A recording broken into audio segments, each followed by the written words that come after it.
ಎಲ್ಲ ವೀಕ್ಷಕ ಬಂಧುಗಳಿಗೆ ನಮಸ್ಕಾರ. ನೋಡಿ, ಮನುಷ್ಯ ಅಂತಕ್ಕಂಥನು ಇವತ್ತು ನಾವು ಭಾಳಷ್ಟು ರೋಗ ಬಾಧೆಗಳು, ಅದರಲ್ಲಿ ಕರೋನಾ ಅಂತಕ್ಕಂತಹ 2ನೇ ಅಲೆಯಿಂದ ನಾವೆಲ್ಲ ತತ್ತರಿಸಿ ಹೋಗಿದ್ದೀವಿ. ಆದರೆ ಇದಕ್ಕೆ ಮುಕ್ತಿ ಇಲ್ವಾ ಅಂತ ಭಾಳ ಜನ ಪ್ರಶ್ನೆಗಳು ಮಾಡ್ತಾರೆ. ಎಲ್ಲದಕ್ಕೂ ಮುಕ್ತಿ ಇದ್ದೇ ಇರ್ತದೆ. ಇದೇನು ಹೊಸ್ದಾಗೇನು ಬಂದಿಲ್ಲ. ನಮ್ಮ ಪೂರ್ವಜರು, ನಮ್ಮ ಹಿರಿಯರು, ನಮ್ಮ ಹಿಂದಿನ ತಲೆಮಾರುಗಳು ಹಲವಾರು ವೈರಸ್ಗಳಿಂದ ಬಾಧಿತರಾಗಿದ್ದಾರೆ, ನಷ್ಟವನ್ನು ಉಂಟು ಮಾಡ್ಕೊಂಡಿದ್ದಾರೆ, ಜೀವನವನ್ನು ಹಾಳು ಮಾಡ್ಕೊಂಡಿದ್ದಾರೆ, ಜೀವವನ್ನು ಕಳ್ಕೊಂಡಿದ್ದಾರೆ. ನಮ್ಮದೇನು ಇದು ವಸ್ತೇನಲ್ಲ, ನಮಗೆ ಇವಾಗ ವಸ್ತು ಅಂತ ಅನಿಸ್ತಾ ಇದೆ ಅಷ್ಟೇ. ಅದು ಇದ್ಯಾವುದು ವಸ್ತಲ್ಲ, ಇದು ಪರಂಪರೆಯಾಗಿ ಬಂದಿರತಕ್ಕಂತಹ ಹಲವಾರು ಬಾಧೆಗಳು. ಕೆಲವು ಕರ್ಮಫಲಗಳು, ಪಾಪಗ್ರಹಗಳು ಉತ್ಪತ್ತಿ ಆದಾಗ ಆ ಉತ್ಪನ್ನವನ್ನು ಸರಿ ಮಾಡಬೇಕಂತ ಸಂದರ್ಭದಲ್ಲಿ ಪ್ರಕೃತಿಯೇ ಮನುಷ್ಯನ ವಿರುದ್ಧವಾಗಿ ಕೆಲಸ ಮಾಡ್ತದಂತೆ. ಅದನ್ನೇ ಪಾಪದ ಕಡೆ ತುಂಬಿದಾಗ ಪಾಪಿ ಏನಾಗ್ತಾನೆ, ನಾಶವಾಗ್ತಾನೆ. ಅದಕ್ಕೆ ಕೊಡ ತುಂಬತಕ್ಕ ಸುಮ್ಮನಿರಿ, ಅವನ ಪಾಪದ ಕೂಡ ತುಂಬುತ್ತೆ, ಅವನು ಹೋಗ್ತಾನೆ ಅಂತ ಭಾಳ ಜನ ಹಿರಿಯರು ಹೇಳ್ತಾರೆ. ಅದು ಸತ್ಯ ಕೂಡ. ಹೇಗೆ ಹೋಗ್ತಾರೆ ಅಂತಂದರೆ ಇದೇ ಪ್ರಕೃತಿನೇ ಮುನಿಸ್ಕೊಳ್ತದೆ. ಅದರಲ್ಲಿ ಈಗ ಇತ್ತೀಚೆಗೆ ನೋಡ್ತಕ್ಕಂತಹ ವೈರಸ್ ಬಾಧೆ, ಅದಾದ ಮೇಲೆ ಜಲಗಂಡಾಂತರಗಳು, ಅದಾದಮೇಲೆ ಅಗ್ನಿಗಂಡಾಂತರಗಳು, ಈ ರೀತಿ ಹಲವಾರು ಸುನಾಮಿಗಳನ್ನು ನಾವು ನೋಡ್ತಾ ಇದ್ದೀವಿ. ಯಾವುದೂ ತಪ್ಪಿಸ್ಕೊಳ್ಳೋಕ್ಕೆ ಸಾಧ್ಯನೇ ಇಲ್ಲ. ಆದರೂ ಕೂಡ ನಮ್ಮಲ್ಲಿ ಪಾಪ ಪ್ರಜ್ಞೆ ಅಂತಕ್ಕಂಥದ್ದು ಎಲ್ಲಿವರೆಗೂ ನಮಗೆ ಗೊತ್ತಾಗೋದಿಲ್ಲ, ಅಲ್ಲಿವರೆಗೂ ನಾವು ಹಲವಾರು ಪಾಪಗಳನ್ನ ಮಾಡ್ತಾ ಇರ್ತೀವಿ. ಆ ಪಾಪಗಳಿಗೆ ಪ್ರಾಯಶ್ಚಿತ್ತವಾಗಿ ಪ್ರಕೃತಿಯೇ ನಮಗೆ ವಿರುದ್ಧವಾಗಿ ಕೆಲಸ ಮಾಡಿ ನಮಗೆ ಬುದ್ಧಿಯನ್ನು ಕಲಿಸ್ತದೆ. ಆದರೂ ಕೂಡ ನಾವು ಬುದ್ಧಿ ಕಲಿಯಲ್ಲ. ಇದು ಸ್ವಲ್ಪ ದಿನ ನಾವು ಮರ್ತೋಗ್ತೀವಿ, ಮತ್ತೆ ಎಂದಿನಂತೆ ನಮ್ಮ ಚಟುವಟಿಕೆಗಳಲ್ಲಿ ನಿರತರಾಗ್ತೀವಿ. ಅದು ಕಾಯ್ತಾ ಇರ್ತದೆ, ವಿಧಿ ಕಾಯ್ತಾ ಇರುತ್ತೆ. ಆಯಿತು, ಕೊಡ ತುಂಬಲಿ, ನೋಡೋಣ, ಮಾಡ್ತೀನಿ ಅಂತೇಳಿ.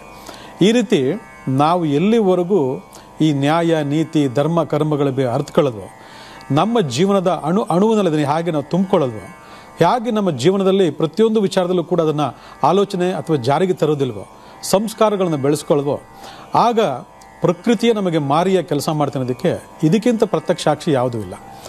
ಆದರೆ ಪಂಚಭೂತ ತತ್ವಗಳು ಅಂತಕ್ಕಂಥ ಲೆಕ್ಕಾಚಾರ ಇಡೀ ವಿಶ್ವದಲ್ಲೇ ಮನುಷ್ಯ ಅಂತಕ್ಕಂತಹ ಪ್ರಾಣಿ ಅಥವಾ ಮನುಷ್ಯ ಅಂತಕ್ಕಂಥ ವ್ಯಕ್ತಿತ್ವದ ಮೇಲೆ, ಮನುಷ್ಯ ಅಂತಕ್ಕಂಥ ಜೀವಾತ್ಮದ ಮೇಲೆ ಬಹಳ ಪರಿಣಾಮಕಾರಿ ಕೆಲಸ ಮಾಡ್ತಿದೆ ಅಂತಂದರೆ ಎಷ್ಟೋ ಜನಕ್ಕೆ ಗೊತ್ತಿಲ್ಲ. ನಾವೇನೋ ಮನುಷ್ಯ ಹುಟ್ಟುಬಿಟ್ಟಿದ್ದೀವಿ, ಏನೋ ನಡಿಬೇಕು, ನಡೀತಿದೆ, ಅಥವಾ ಈಗ ಬೇಕು, ಅದು ಬೇಕಾದರೆ ಏನು ಬೇಕೋ ಮಾಡ್ತೀವಿ ನಾವು. ಈ ರೀತಿ ಸ್ವಾರ್ಥ ಮನೋಭಾವನೆಯಿಂದ ಮಾಡ್ತಕ್ಕಂತಹ ಈ ವ್ಯಕ್ತಿತ್ವ ಪ್ರಕೃತಿಯಲ್ಲಿ ಇರ್ತಕ್ಕಂತಹ ಪಂಚಭೂತ ತತ್ವಗಳಿಂದ ಮಾಡಲ್ಪಟ್ಟಿದೆ ಅಂತಂದರೆ ಎಷ್ಟು ಜನಕ್ಕೆ ಗೊತ್ತಿಲ್ಲ. ಈಗೆಲ್ಲ ಹಿಂದಿನ ವಾರದಲ್ಲಿ ನಕ್ಷತ್ರಗಳ ಬಗ್ಗೆ ನಾವು ಭಾಳಷ್ಟು ವಿಚಾರಗಳನ್ನು ನಿಮ್ಮ ಮುಂದಿಟ್ವಿ. ಭಾಳ ಜನ ಇದಕ್ಕೆ ಶಬಾಷ್ಗಿರಿಯನ್ನು ಕೊಟ್ರಿ. ನಮ್ಗೆ ಎಷ್ಟೋ ವಿಚಾರ ಗೊತ್ತಿರಲಿಲ್ಲ, ನಾವು ವಿಷಯ ತಿಳ್ಕೊಂಡ್ವಿ, ಭಾಳಷ್ಟು ಅನುಕೂಲ ಆಗ್ತದೆ ಅಂಥೇಳಿ. ಹಾಗೆಯೇ ಇವತ್ತು ರಾಶಿ ಸಂಬಂಧಪಟ್ಟಂಥ ವಿಚಾರದಲ್ಲಿ ನಿಮಗೆಲ್ಲ ಗೊತ್ತಿದೆ. ಮೇಷರಾಶಿಯಿಂದ ಮೀನರಾಶಿಯವರು ಕೂಡ 12 ರಾಶಿಗಳು ನಮ್ಮ ಜೀವನದಲ್ಲಿ ಬಂದು ಹೋಗ್ತವೆ. ಆ 12 ರಾಶಿಗಳು ಕೂಡ ಈ ಪಂಚಭೂತ ತತ್ವಗಳಿಗೆ ಒಳಪಟ್ಟಿದೆ ಅಂತಂದರೆ ಇದಕ್ಕೂ ಅದಕ್ಕೆ ಏನು ಸಂಬಂಧ ಅಂತ ಭಾಳ ಜನ ಪ್ರಶ್ನೆ ಕೇಳ್ಬೋದು. ಪಂಚಭೂತ ತತ್ವಗಳಿಗೂ 12 ರಾಶಿಗಳಿಗೂ ಅವಿನಾಭಾವ ಸಂಬಂಧ ಇದೆ. ಆ ಅವಿನಾಭಾವ ಸಂಬಂಧಗಳು ವಿಶೇಷತಃ ಕೆಲವೊಂದು ಗುಣನಡತೆಗಳನ್ನು ಉತ್ಪತ್ತಿ ಮಾಡ್ತವೆ. ಆ ಗುಣನಡತೆಗಳನ್ನು ನಾವು ವ್ಯಕ್ತಪಡಿಸ್ತಾ ಇರ್ತೀವಿ. ಆ ವ್ಯಕ್ತಪಡಿಸ್ತಕ್ಕಂತಹ ಗುಣನಡತೆಗಳಿಗೆ ನಮ್ಮ ಮನಸ್ಸಿಗೆ ಏನಾಗುತ್ತೆ ಅಂದರೆ, ನಾನು ಮಾಡಿದ್ದೇ ಕರೆಕ್ಟ್, ನಾನು ಇರೋದೇ ಹೀಗೆ, ನನ್ನ ವ್ಯಕ್ತಿತ್ವ ಹೀಗೆ ಅಂತ ಹೇಳ್ತಾರೆ ಹೊರತು ನಾನು ಚೇಂಜ್ ಆಗ್ತೀನಮ್ಮ, ಚೇಂಜ್ ಆಗ್ತೀನಿ, ಇಲ್ಲ ನಾನು ತಿದ್ಕೋತೀನಿ ಒಬ್ಬರು ಹೇಳಲ್ಲ. ಯಾಕಂದರೆ ಒಳಗಡೆ ರೂಲ್ ಮಾಡ್ತಕ್ಕಂಥದ್ದು ಪಂಚಭೂತ ತತ್ವಗಳು. ಆ ಪಂಚಭೂತ ತತ್ವಗಳಿಗೆ ಒಳಗಾಗಿರ್ತಕ್ಕಂತಹ ಮನುಷ್ಯ ಅವನು ಯಾವುದೇ ಕಾರಣಕ್ಕೂ ತನ್ನತನವನ್ನು ಬಿಟ್ಕೊಡೋದಿಲ್ಲ. ಬಿಟ್ಕೊಟ್ಟಂಗೆ ಇರ್ತಾನೆ, ಮತ್ತು ಅದು ಅವನ ಕೈಲಿ ಮಾಡಿಸುತ್ತೆ. ಇದಕ್ಕೆ ಭಾಳ ಜನ ಹೇಳ್ಬೋದು, ನನಗೆ ಗೊತ್ತಿಲ್ಲ, ಏನೋ ತಪ್ಪು ಮಾಡಿಬಿಟ್ಟೆ ಅಂತ ಅವ್ನು ಮಾತು ಬರ್ತದೆ ಸಮಾಜದಲ್ಲಿ. ಇಲ್ಲ, ಮಾಡಬಾರ್ದಾಗಿತ್ತು, ಗೊತ್ತಿಲ್ಲದೆ ತಪ್ಪು ಮಾಡಿಬಿಟ್ಟೆ, ಮಾತಾಡಬಾರ್ದಾಗಿತ್ತು, ಗೊತ್ತಿಲ್ಲದೆ ಮಾತಾಡ್ಬಿಟ್ಟೆ. ಈ ರೀತಿ ಹಲವಾರು ವಿಚಾರ ಬರ್ತದೆ. ಯಾಕೆ ಬರ್ತದದು, ಎಲ್ಲಿಂದ ಬರ್ತದೆ? ಪ್ರತಿಯೊಬ್ಬ ಮನುಷ್ಯನಿಗೂ ಬುದ್ಧಿ ಕೊಟ್ಟಿದ್ದಾನಲ್ವ ದೇವರು. ಆ ಬುದ್ಧಿನಲ್ಲಿ ಆಲೋಚನೆ ಮಾಡಿ ಮಾತಾಡ್ಬೋದಾಗಿತ್ತಲ್ವಾ, ಯೋಚನೆ ಮಾಡಿ ಮಾತಾಡ್ಬೋದಾಗಿತ್ತಲ್ವಾ, ಅಥವಾ ನಿಧಾನ ಮಾಡಿ ಮಾತಾಡ್ಬೋದಾಗಿತ್ತಲ್ವಾ? ಯಾಕೆ ಸಡನ್ನಾಗಿ ಮಾತಾಡ್ಬಿಡ್ತಾರೆ? ಯಾಕೆ ಸಡನ್ನಾಗೆ ಹೊಡೆದಾಡ್ಬಿಡ್ತಾರೆ? ಯಾಕೆ ಸಡನ್ನಾಗಿ ಬೈದಾಡ್ಬಿಡ್ತಾರೆ? ಯಾಕೆ ಒಬ್ಬರು ವ್ಯಕ್ತಿಗೆ ಭಿನ್ನಾಭಿಪ್ರಾಯಗಳು ಬರ್ತವೆ? ಇವೆಲ್ಲ ಆಲೋಚನೆ ಮಾಡಿದಾಗ ನೀವು ಹೇಳ್ತಿರೋದು ಕರೆಕ್ಟು. ಪಂಚಭೂತ ತತ್ವಗಳಿಗೂ ರಾಶಿಗಳಿಗೂ ಒಂದು ಅವಿನಾಭಾವ ಸಂಬಂಧ ಇದೆ. ಆ ಪಂಚಭೂತ ತತ್ವಗಳಲ್ಲಿ ಒಳಗೊಂಡಿರ್ತಕ್ಕಂತಹ ರಾಶಿಗಳಲ್ಲಿ ನಮ್ಮ ಜನ್ಮ ಆದಾಗ ಆ ರಾಶಿಗೆ ಸಂಬಂಧಪಟ್ಟಂತಹ ಗುಣನಡತೆಗಳನ್ನು ನಾವು ಹೊಂದ್ತೀವಿ. ಆ ಗುಣನಡತೆಗಳು ನಮಗೆ ಗೊತ್ತಿಲ್ಲದೆ ನಮ್ಮನ್ನು ನಡೆಸ್ತಾ ಇರ್ತವೆ. ನೋಡಿದ್ರ ಎಷ್ಟು ಚೆನ್ನಾಗಿದೆ. ಪಂಚಭೂತ ತತ್ವಗಳು ಅಂದರೆ ಯಾರು? ಬಹುಶಃ ಎಲ್ಲರಿಗೂ ಗೊತ್ತಿರ್ತದೆ. ಅದು ಅಗ್ನಿ, ವಾಯು, ಜಲ ಮತ್ತು ಭೂಮಿ. ಈ ರೀತಿ ಹಲವಾರು ಪಂಚಭೂತಗಳನ್ನು ನಾವು ದಿನನಿತ್ಯ ನೋಡ್ತಾ ಇದ್ದೀವಿ. ಪಂಚಭೂತಗಳು ಯಾರು ಅನ್ನೋದು ಗೊತ್ತಿರಲ್ಲ, ಯಾವುದು ಅಂತ ಗೊತ್ತಿದೆ, ಆದರೆ ಅವ್ರು ಯಾರು ಅಂತ ಗೊತ್ತಿಲ್ಲ. ಆದರೆ ಒಂದು ಸ್ವಲ್ಪ ಸಂಶೋಧನೆ ಮಾಡಿ ನೋಡಿದ್ರೆ ನಮಗೆ ಗೊತ್ತಾಗ್ತದೆ ಈ 5 ಪಂಚಭೂತ ತತ್ವಗಳೇ ದೈವಶಕ್ತಿ ಅಂತೇಳಿ. ಈ ಪಂಚಭೂತಗಳು ಪ್ರಪಂಚದಲ್ಲೇ ಇಲ್ಲ ಅಂದಿದ್ರೆ ನಾವ್ಯಾರೂ ಬಾಳಕ್ಕೆ ಆಗ್ತಿರಲಿಲ್ಲ, ಬದುಕಕ್ಕೆ ಆಗ್ತಿರ್ಲಿಲ್ಲ. ಆದರೆ ಆ ಪಂಚಭೂತ ತತ್ವಗಳಿಗೆ ನಾವು ಮಾಡಬಾರ್ದ ಅನ್ಯಾಯಗಳನ್ನೆಲ್ಲ ನಾವು ಮಾಡ್ತಾ ಇದ್ದೀವಿ. ಇದನ್ನು ಇಂದಿನ ಸಂಚಿಕೆಗಳಲ್ಲಿ ನಕ್ಷತ್ರದ ಪ್ರಭಾವಗಳ ಲೆಕ್ಕಾಚಾರದಲ್ಲಿ ನಿಮಗೆ ಹಲವಾರು ಮಾಹಿತಿ ನಿಮಗೆ ಕೊಟ್ಟಿದ್ದೇನೆ. ಜಲ ಅಂದ್ರೆ ಏನು, ನದಿ ಸಮುದ್ರ ನಾವು ಕಲುಷಿತಗೊಳಿಸ್ತಾ ಇದ್ದೀವಿ. ವಾಯು ಅಂದ್ರೆ ಏನು, ನಮ್ಮ ಜೀವರಕ್ಷಕ, ಅದನ್ನು ಕಲುಷಿತಗೊಳಿಸ್ತಾ ಇದ್ದೀವಿ. ಭೂಮಿ ಅಂದ್ರೇನು, ಆ ಭೂಮಿಯನ್ನು ಹಗದು ಪಗದು ನಾವು ಕಲುಷಿತಗೊಳಿಸ್ತಾ ಇದ್ದೀವಿ. ಇಲ್ಲಿ ರಾಶಿಗಳಿಗೂ ಪಂಚಭೂತ ತತ್ವಗಳಿಗೂ ಒಂದು ಅವಿನಾಭಾವ ಸಂಬಂಧ ಇದೆ ಅಂತ ಆಗಲೇ ಹೇಳಿದೆ. ಹಾಗೆ ಒಂದೊಂದು ರಾಶಿಗಳು ಕೂಡ ಹಲವಾರು ಲೆಕ್ಕಾಚಾರಗಳಿದ್ದಾವೆ. ಅದು ಸತ್ವಗುಣ, ರಜೋಗುಣ ಮತ್ತು ತಮೋಗುಣ ಅಂತೇಳಿ. ಭಾಳ ಜನ ಇದನ್ನು ಕೇಳಿರ್ತೀರ, ಏನು ಸತ್ವಗುಣ ಅಂದ್ರೆ ಏನು, ರಜೋಗುಣ ಅಂದ್ರೆ ಏನು, ತಾಮಸ ಗುಣ ಅಂದ್ರೆ ಏನು ಅಂತೇಳಿ. ಈ ಗುಣಗಳಿಗೂ ರಾಶಿಗಳಿಗೂ ಒಂದು ಅವಿನಾಭಾವ ಸಂಬಂಧ ಇದೆ. ಹೇಗೆ ಪಂಚಭೂತ ತತ್ವಗಳಿಗೂ ಈ ಗುಣಗಳಿಗೂ ಸಂಬಂಧ ಇದೆಯೋ ಹಾಗೆ ಸಂಬಂಧ ಇದೆ. ಇದರಲ್ಲಿ ವಿಶೇಷವಾಗಿ ಈ ಅಗ್ನಿ, ವಾಯು, ಜಲ ಮತ್ತು ಭೂಮಿ ಅಂತಕ್ಕಂಥದ್ದು ಈ 12 ರಾಶಿಗಳಿಗೆ ಸಂಯೋಗ ಆಗಿದೆ. ಆದರೆ ಆಕಾಶ ತತ್ವ ಒಂದು ಸಪ್ರೇಟಾಗೆ ಕಾಣಿಸ್ಕೊಳ್ತದೆ. ಈ ಆಕಾಶ ತತ್ವದಲ್ಲಿ ಈ 4 ತತ್ವಗಳು ನಮಗೆ ಗೋಚರ ಆಗ್ತವೆ. ಈ 4 ತತ್ವಗಳ ಮೇಲೆ ನಮ್ಮ ಜೀವನ ನಡೀತಾ ಇರ್ತದೆ. ಅಲ್ಲಿಗೆ ಈ 4x3 ಯಾವುದೋ 4 ತತ್ವಗಳು, ಅಗ್ನಿ, ಜಲ, ವಾಯು ಮತ್ತು ಭೂಮಿ 4 ತತ್ವಗಳು, ಸತ್ವಗುಣ, ರಜೋಗುಣ ಮತ್ತು ತಮೋಗುಣ ಅಂತಕ್ಕಂಥದ್ದು 3 ಗುಣಗಳು. ಅಲ್ಲಿಗೆ 4x3 ಎಷ್ಟಾಯಿತು, 12 ಆಯಿತು. ಅಲ್ಲಿಗೆ 4×3 12 ಅಂದರೆ ರಾಶಿಗಳು ಎಷ್ಟು, 12 ರಾಶಿಗಳು ಅಲ್ವಾ. ಅಲ್ಲಿಗೆ 4 ತತ್ವಗಳು ಮತ್ತು ಈ 3 ಗುಣಗಳ ಸಂಬಂಧವೇ ನಾವೊಂದು ರಾಶಿ. ನೋಡಿ ಎಷ್ಟು ಚೆನ್ನಾಗಿದೆ ಲೆಕ್ಕಾಚಾರ. ಪ್ರತಿಯೊಂದರಲ್ಲೂ ಕೂಡ ಸತ್ವಗುಣಗಳಿರ್ತದೆ, ಪ್ರತಿಯೊಬ್ಬರಲ್ಲೂ ಕೂಡ ರಜೋಗುಣ ಇರ್ತದೆ, ಪ್ರತಿಯೊಬ್ಬರಲ್ಲೂ ಕೂಡ ತಾಮಸವಾದ ಗುಣಗಳಿರ್ತವೆ. ಒಬ್ಬರ ಥರ ಒಬ್ರಿಗೆ ಸಾಧ್ಯನೇ ಇಲ್ಲ. ನಾವೆಲ್ಲ ಮನುಷ್ಯರು, ನಮ್ಮ ರಕ್ತ ಎಲ್ಲ ಕೆಂಪು. ಆದರೆ ಯಾರು ಬೇಕು ಹಾಕೊಂಬಿಡೋಕ್ಕಾಗಲ್ಲ. ನನ್ನ ಭಾವನೆ ಬೇರೆ, ಅವ್ರ ಭಾವನೆ ಬೇರೆ, ಅವ್ರು ಇಷ್ಟಪಡೋದೇ ಬೇರೆ, ನಾನು ಇಷ್ಟಪಡೋದೇ ಬೇರೆ. ಒಬ್ರಿಗೆ ಇಷ್ಟ ಆಗಿದ್ದೀನಿ, ಒಬ್ರಿಗೆ ಇಷ್ಟ ಆಗಲ್ಲ.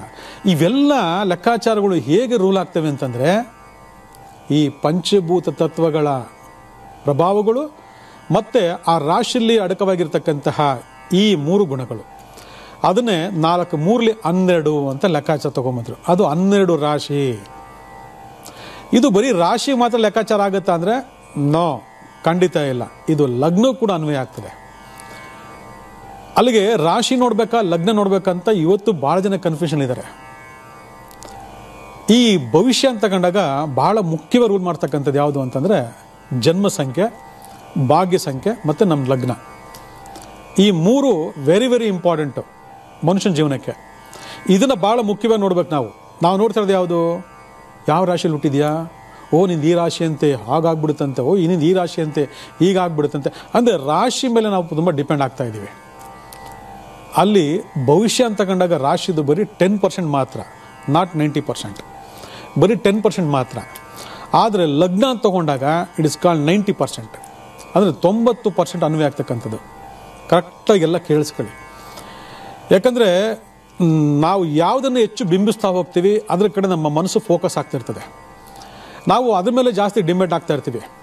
ಆ ಡಿಪೆಂಡ್ ಯಾವಾಗ ಆಗ್ತೀವಿ ಅದ್ರ ಮೂಲಕನೇ ನಾವು ಹೋಗುವಂಥ ಪ್ರಯತ್ನ ಮಾಡ್ತಾ ಇರ್ತೀವಿ. ಅಲ್ಲೆಲ್ಲ ಒಂದು ಕಡೆ ಹೊಂದಾಣಿಕೆ ಆಗದಿದ್ದಾಗ ಇದು ಸರಿ ಇಲ್ಲ, ಇವನ್ಯಾರೋ ಸುಳ್ಳು ಹೇಳ್ತಿದ್ದಾನೆ ನೋಡಿ, ಅದಕ್ಕೆ ಟ್ಯಾಲಿ ಆಗ್ತಿಲ್ಲ, ಇದಕ್ಕೆ ಟ್ಯಾಲಿ ಆಗ್ತಿಲ್ಲ ಅಂತ ನೀವು ತಿರಸ್ಕಾರ ಮಾಡ್ತೀರಿ. ಅದರಿಂದ ಈ ನಾಲೆಡ್ಜ್ ನಿಮಗಿದ್ರೆ ಯಾವುದು ನಿಜವಾದಂತಹ ಲೆಕ್ಕಾಚಾರವನ್ನು ನಾವು ನೋಡಬೇಕು ಅಂತಕ್ಕಂಥದ್ದು ನಿಮಗೆ ಗೊತ್ತಾಗ್ತದೆ. ಆದರೆ ಇದು ಈ ಪಂಚಭೂತ ತತ್ವಗಳಿಗೂ ರಾಶಿಗಳಿಗೂ ಮತ್ತು ಲಗ್ನಕ್ಕೂ ಸಂಬಂಧ ಇದೆಯಾ ಅಂದರೆ ಎಸ್, ಇಲ್ಲೊಂದು ಲೆಕ್ಕಾಚಾರ ಇದೆ. ಏನು ಲೆಕ್ಕಾಚಾರ ಅಂತಂದರೆ ಪಂಚಭೂತ ತತ್ವಗಳನ್ನು ನಾವು ರಾಶಿ ಸಂಯೋಗ ಮಾಡಿ ಹೇಳಬೇಕು ಅಂತಂದಾಗ ಅದು 50% ಕೆಲಸ ಮಾಡ್ತದೆ.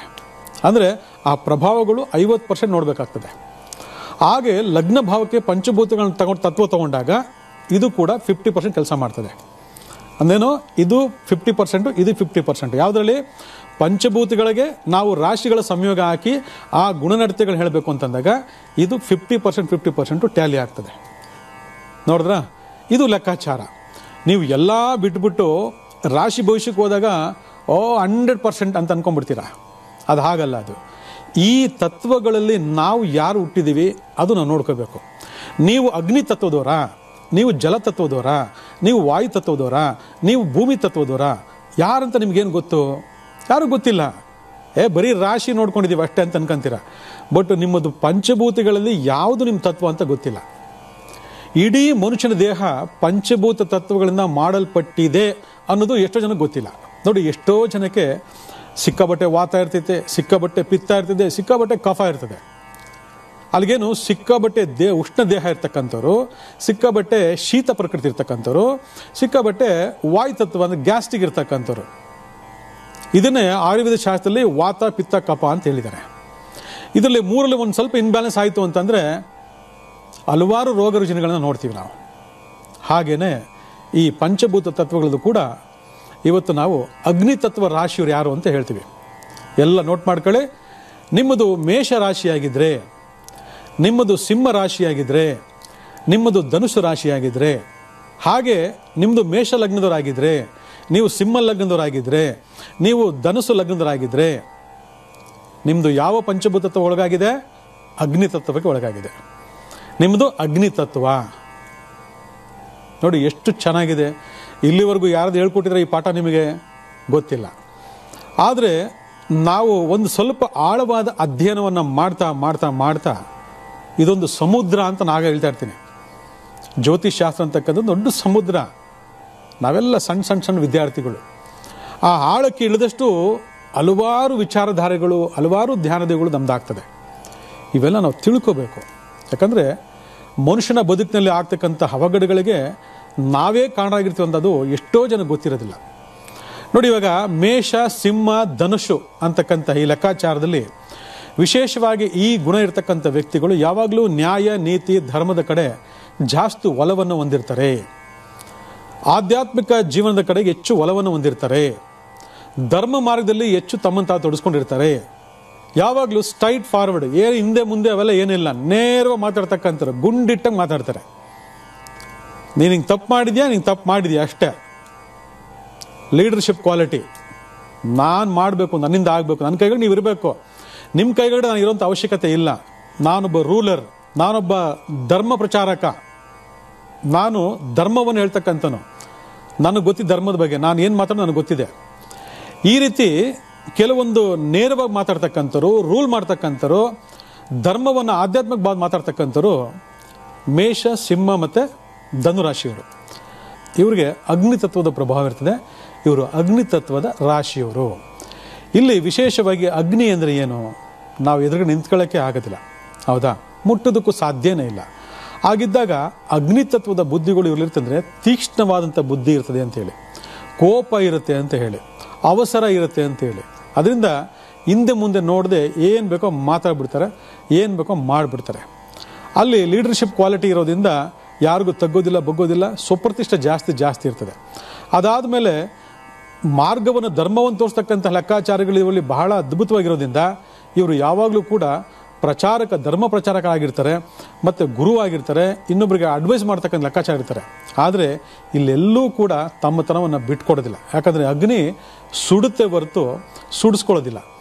ಇಲ್ಲಿ ಒಂದು ವಿಚಾರ ಏನಪ್ಪ ಅಂತಂದರೆ, ಅವಸರ ಪಡಬಾರ್ದು, ನೇರವಾಗಿ ಮಾತಾಡಬಾರ್ದು, ಮತ್ತು ಆಲೋಚನೆ ಮಾಡದೆ ಮಾತಾಡೋಕ್ಕೆ ಹೋಗಬಾರ್ದು, ಕೆಲಸ ಮಾಡೋಕ್ಕೆ ಹೋಗಬಾರ್ದು. ಅದರಿಂದ ಬಹಳಷ್ಟು ಅನಾಹುತಗಳಾಗ್ತಕ್ಕಂಥ ಸಾಧ್ಯತೆ ಈ ರಾಶಿಯವರಿಗೆ ಜಾಸ್ತಿ ಇರ್ತದೆ. ಅದನ್ನ ಒಂದ್ಸರಿ ಅವಲೋಕನೆ ಮಾಡ್ಕೊಳ್ಳಿ. ನಿಮಗೆ ಗೊತ್ತಿಲ್ಲದೆ ಕರೆಕ್ಟ್ ನೀವು ಹೇಳ್ತಾ ಇರೋದು ನಾವು ಹೀಗೆ ನಾವು ಮಾಡಿಬಿಡ್ತೀವಿ, ಬಟ್ ಎಲ್ಲೋ ಒಂದು ಕಡೆ ವ್ಯತ್ಯಾಸ ಆದಾಗ ಪಶ್ಚಾತ್ತಾಪ ಪಡ್ತೀವಿ, ಅಷ್ಟೆಲ್ಲ ಸಂಬಂಧಗಳೆಲ್ಲ ಹಾಳಾಗೋಗಿರುತ್ತೆ ಅಂತೇಳಿ ಇವತ್ತು ಬಹಳ ಜನ ಹೇಳ್ತಾರೆ. ಸತ್ಯ ಅಲ್ವಾ ಇದು? ನಮಗೆ ಗೊತ್ತಿಲ್ಲದೆ ನಾವು ಏನೇನೋ ಮಾಡೋಕ್ಕೆ ಹೋಗ್ತೀವಿ, ಅದು ನಡೆಯಲ್ಲ. ಯಾಕಂದರೆ ನಮ್ಮ ಒಳಗಿರ್ತಕ್ಕಂಥ ಶಕ್ತಿಯೇ ಹಾಗೆ. ನಮ್ಮನ್ನು ಬಗ್ಗೋದಕ್ಕೆ ಬಿಡಲ್ಲ, ನಮ್ಮನ್ನು ತಗ್ಗೋದಕ್ಕೆ ಬಿಡಲ್ಲ, ನಮ್ಮನ್ನು ಆಲೋಚನೆ ಮಾಡೋಕ್ಕೆ ಬಿಡೋದಿಲ್ಲ. ನಮ್ಮಲ್ಲಿ ಇರ್ತಕ್ಕಂತಹ ಆ ತೀಕ್ಷ್ಣತೆ, ಅವಸರ, ವೇಗ ನಮ್ಮನ್ನು ಕಂಟ್ರೋಲ್ ಮಾಡೋಕ್ಕೆ ಬಿಡಲ್ಲ. ಆ ಟೈಮಲ್ಲಿ ಏನೋ ನಡೆದೋಗ್ಬಿಡ್ತದೆ.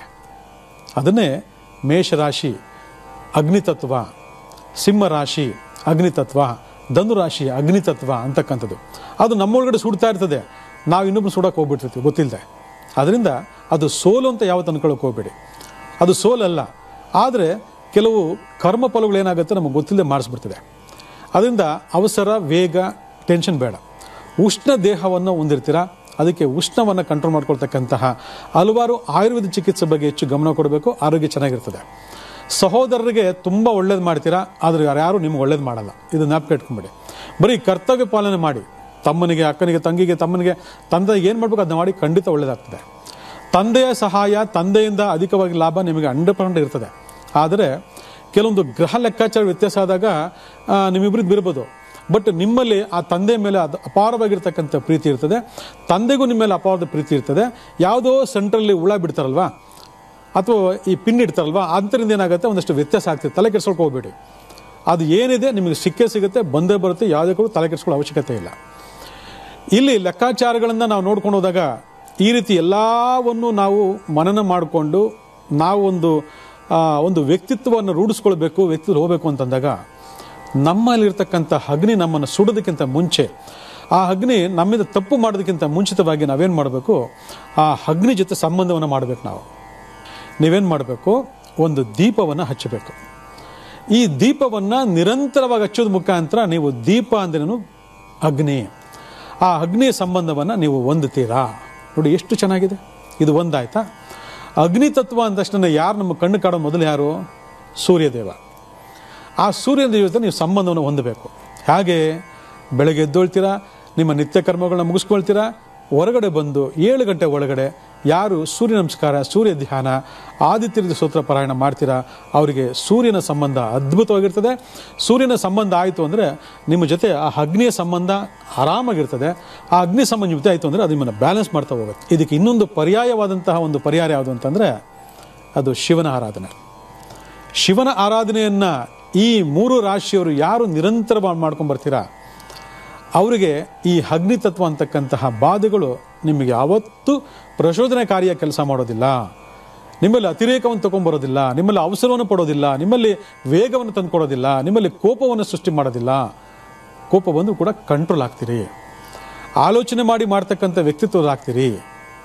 ಅದರಿಂದ ಈ 3 ಬಹಳ ಮುಖ್ಯವಾಗಿರ್ತಕ್ಕಂತಹ ಪರಿಹಾರಗಳನ್ನು ಮಾಡಿಕೊಂಡು ನಿಮ್ಮ ತರವನ್ನು ಬಿಟ್ಕೊಡದೆ ನ್ಯಾಯ, ನೀತಿ, ಧರ್ಮದಲ್ಲಿ ಹೋಗ್ತಕ್ಕಂಥದ್ದು ಭಾಳ ಶ್ರೇಷ್ಠವಾಗಿರ್ತಕ್ಕಂಥ ಕಾರ್ಯ. ಯಾಕಂದರೆ ಧನುಷ್ ರಾಶಿಗೆ ನಾವು ರಾಜಗುರು ಅಂತ ಕರಿತೀವಿ, ಸಿಂಹ ರಾಶಿಗೆ ಕಿಂಗ್, ಲಯನ್ ಕಿಂಗ್ ಅಂತ ಹೇಳ್ತೀವಿ, ರಾಜ ಅಂತ ಹೇಳ್ತೀವಿ, ಮೇಷರಾಶಿಗೆ ಲೀಡರ್ಶಿಪ್ ಅಂತ ಹೇಳ್ತೀವಿ. ಈ ಲೀಡರ್ಶಿಪ್ ಮತ್ತು ರಾಜ ಮತ್ತು ರಾಜಗುರು ಯಾವತ್ತೂ ತಮ್ಮತನ ಬಿಟ್ಕೊಡ್ಬಾರ್ದು. ನ್ಯಾಯ, ನೀತಿ ಮಾರ್ಗದಲ್ಲಿ ಹೋದಾಗ ಅದು ಸರ್ವಶ್ರೇಷ್ಠವಾಗಿ ನಾವು ಸಲ್ಲಿಸ್ತಕ್ಕಂಥ ಒಂದು ಸೇವೆ ಅಥವಾ ಒಂದು ಜ್ಞಾನೋದಯ ಆ 3 ಗ್ರಹಗಳಿಗೆ ಮತ್ತು ಆ ಅಗ್ನಿತತ್ವಕ್ಕೆ. ಈ ಸಂಬಂಧವನ್ನು ಮಾಡ್ಕೊಳ್ಳಿ, ಒಳ್ಳೆಯದಾಗ್ತದೆ.